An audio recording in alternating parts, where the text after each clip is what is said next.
بسم الله الرحمن الرحيم.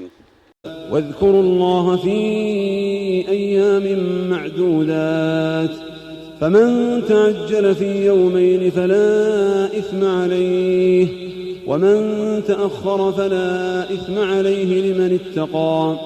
واتقوا الله واعلموا أنكم إليه تحشرون.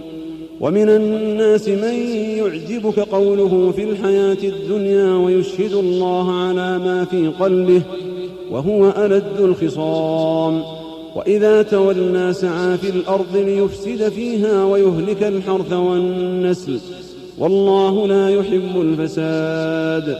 وإذا قيل له اتق الله أخذته العزة بالإثم فحسبه جهنم ولبئس المهاد. ومن الناس من يشري نفسه ابتغاء مرضات الله، والله رؤوف بالعباد. يا أيها الذين آمنوا ادخلوا في السلم كافة ولا تتبعوا خطوات الشيطان إنه لكم عدو مبين.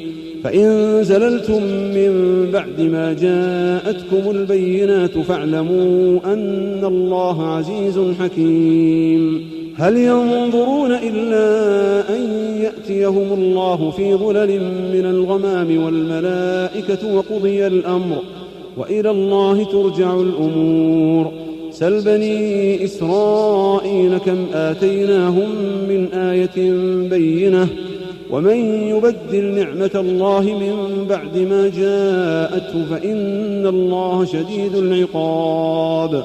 زين للذين كفروا الحياة الدنيا ويسخرون من الذين آمنوا والذين اتقوا فوقهم يوم القيامة، والله يرزق من يشاء بغير حساب.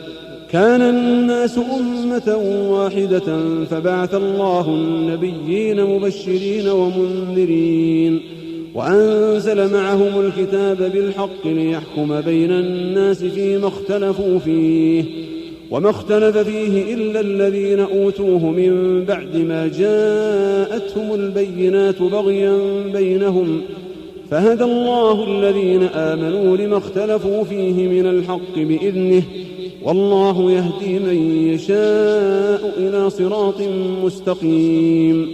أم حسبتم أن تدخلوا الجنة ولما يأتكم مثل الذين خلوا من قبلكم مستهم البأساء والضراء وزلزلوا حتى يقول الرسول والذين آمنوا معه متى نصر الله؟ ألا إن نصر الله قريب. يسألونك ماذا ينفقون؟ قل ما أنفقتم من خير فللوالدين والأقربين واليتامى والمساكين وابن السبيل، وما تفعلوا من خير فإن الله به عليم.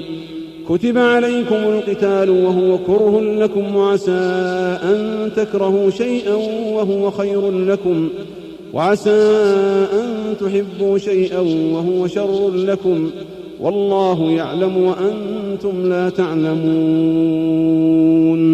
يسألونك عن الشهر الحرام قتال فيه، قل قتال فيه كبير وصد عن سبيل الله وكفر به والمسجد الحرام وإخراج أهله منه أكبر عند الله، والفتنة أكبر من القتل، ولا يزالون يقاتلونكم حتى يردوكم عن دينكم إن استطاعوا، ومن يرتد منكم عن دينه فيمت وهو كافر